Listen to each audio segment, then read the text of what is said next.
dit Gila. J'ai du mal à patienter. Moi aussi, dit Dévora. Depuis que je suis en 9e, j'attends d'être dans la chorale de 7e, la plus grande chorale de l'année. Les deux petites filles rentraient de l'école sans se presser, en cette belle après-midi de juin. Tu as tellement de chance d'avoir 3 solos, dit Gila. Toi aussi tu chantes un solo, lui rappela Dévora. Oui, mais... Eh bien, je t'envie. Tu as tellement de chance. Moi? Mais Gila, tu as tant de choses. Tu as une chambre magnifique et tant de jolies robes. Tes parents te donnent toujours tout ce que tu veux. Pourquoi m'envies-tu? Parce que tu as 6 frères et je suis une enfant unique. Je m'ennuie beaucoup des fois, surtout le soir, quand mes parents parlent de choses de grandes personnes. Avec qui est-ce que je peux parler, moi? Mais Gila, dit Dévora, tes parents t'aiment, ils font tout pour toi. C'est justement ça, Dévora. Ils pensent que je suis encore un bébé. Ils ne me laissent rien faire toute seule. Toi, ta maman te traite comme une adulte. Dévora ne dit rien. Elle et Gila firent le reste du chemin en silence, chacune absorbée dans ses pensées. C'était vrai que la maman de Dévora la traitait presque comme une adulte, mais c'était parce qu'elle était l'aînée et qu'elle aidait beaucoup à la maison. En arrivant chez Dévora, celle-ci proposa. « Viens, Gila, entre donc. J'ai reçu un nouveau livre. Il raconte la vie de grand rabbinim. C'est très beau. Je te le prêterai. » « Super, j'ai très envie de le lire. » Après avoir dit bonjour à la maman de Dévora, les deux filles allèrent dans la chambre de Dévora. Elles regardèrent l'album de photos. « Voilà une photo de Mendy, quand il mange des spaghettis. Regarde comme il est drôle. » Gila éclata de rire. « Ça, c'est une photo de mes amis et moi au camp l'été dernier. C'était formidable. » Les 2 heures suivantes passèrent très vite. Finalement, Gila dit « Je ferais mieux de rentrer. Pourquoi ne viendrais-tu pas chez moi demain?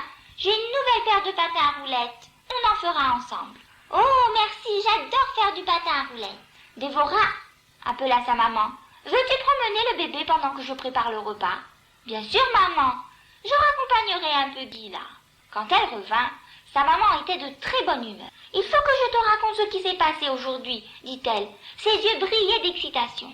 La fille de Malka se marie dans 2 semaines. Malka m'a téléphoné aujourd'hui pour demander si je viens. Tu te souviens de Malka, Dévora? » Dévora fit oui de la tête.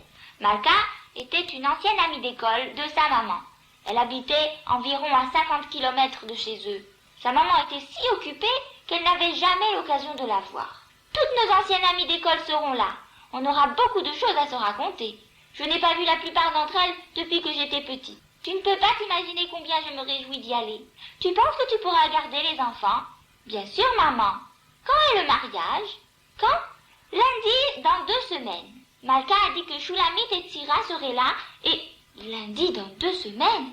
Le jour de la chorale des 7e. Impossible. Il fallait que Dévora parle à sa maman de la chorale. Maman comprendrait. Sa maman continua. Tu penses que tu pourras te débrouiller jusqu'à ce que papa rentre? Il faut que je parte en début d'après-midi et papa rentrera à l'heure du souper pour t'aider avec les enfants. Est-ce que ça ira? Dévora regarda sa maman. Sa maman comprendrait. Dès qu'elle réaliserait ce que ce jour signifiait pour Dévora, elle annulerait ses propres projets. Maman ne faisait-elle pas toujours passer les besoins des enfants avant les siens? Maman, commença-t-elle. Elle sentait une boule dans sa gorge. Elle avala avec difficulté. C'est juste que... Oh, ce n'est rien. Je pense que je peux le faire. À l'heure du souper, Dévora essaya de parler de la chorale à sa maman. Mais les jumeaux, Eliezer et Nehemia, n'arrêtaient pas de parler de leur jeu de football. Et Moshe parlait de sa nouvelle maison. Après le souper, Dévora donna le bain au bébé, pendant que sa maman aidait Moshe à faire ses devoirs de calcul. Maintenant, pensa Dévora quand la maison fut enfin silencieuse et que sa maman raccommodait le pantalon de Aaron, maintenant, je vais lui parler de la chorale. Dévora s'approcha de sa maman. Dévora, dit sa maman, raconte-moi comment ça s'est passé à l'école aujourd'hui. Eh bien,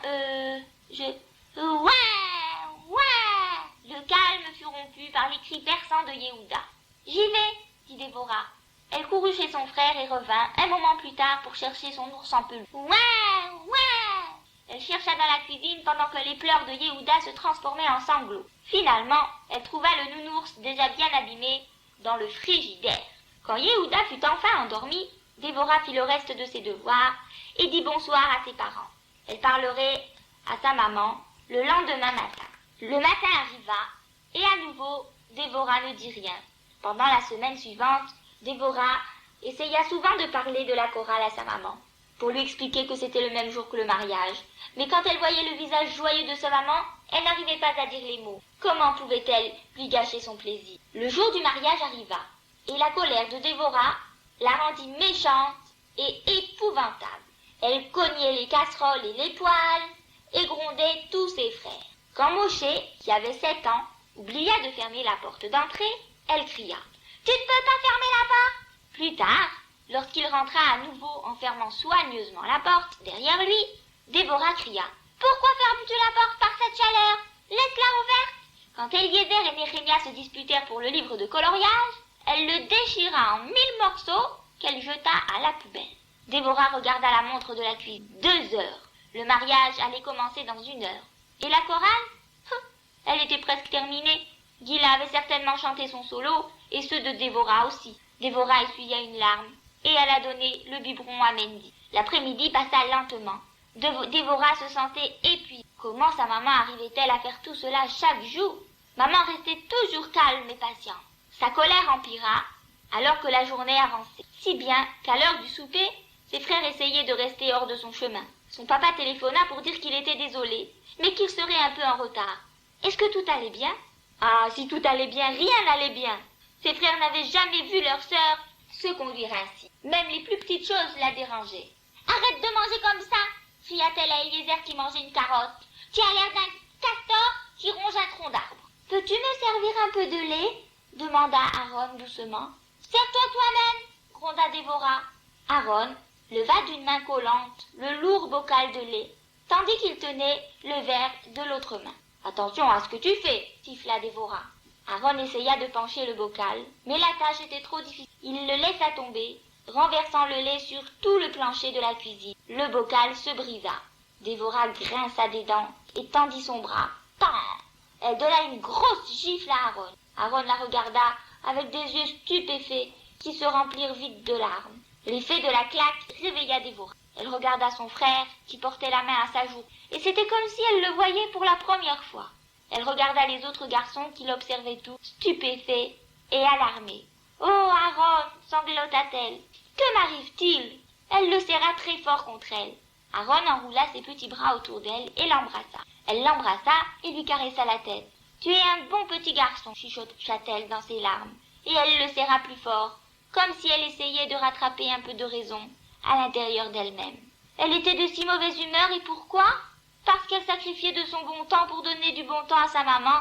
Combien de fois sa maman avait-elle abandonné ce qu'elle voulait pour eux tous? À présent, elle avait une occasion de faire quelque chose pour sa maman. Et pour ça, elle pleurait. Elle aurait d'autres chorales à l'avenir. Mais elle n'aurait plus jamais cette occasion particulière de faire plaisir à sa maman. Son père rentra plus tard ce soir. « Je suis désolée d'être en retard, Dévorah, mais j'étais bloquée dans la circulation. Et puis, j'ai vu cette occasion, et il fallait que je te l'apporte. » Il lui tendit une boîte bleue carrée. « Papa, vas-y, ouvre-la !» Dévorah déchira vite le papier. Son excitation remplissait l'air comme des bulles dans une bouteille de limonade. « Des patins à roulettes !» cria-t-elle. « Oh, papa, merci! J'en avais envie depuis si longtemps. » Une semaine plus tard, la maman de Dévorah rentra, après avoir fait des commissions, et sa voix tremblait. « Dévorah, dit sa maman, j'ai rencontré la maman de Gila. Elle m'a dit que la chorale de 7e avait eu lieu lundi dernier. Pourquoi ne me l'as-tu pas dit? »« Oh, ce n'est rien, dit Dévorah timidement. C'est juste que... » Elle parlait lentement, essayant d'exprimer ses sentiments. Eh bien, la chorale n'était pas aussi importante que ce que je pensais. Et jusqu'à présent, Dévorah n'avait pas réalisé combien elle pensait vraiment cela. Sa maman la regarda, et Dévorah leva les yeux vers ceux de sa maman, en un moment spécial de compréhension. Aaron et Yehuda riaient et criaient en se poursuivant autour de la table de la salle à manger. Mais Dévorah ne les entendait même pas. Elle était tout émue, ressentant un attachement très spécial et très profond pour sa maman.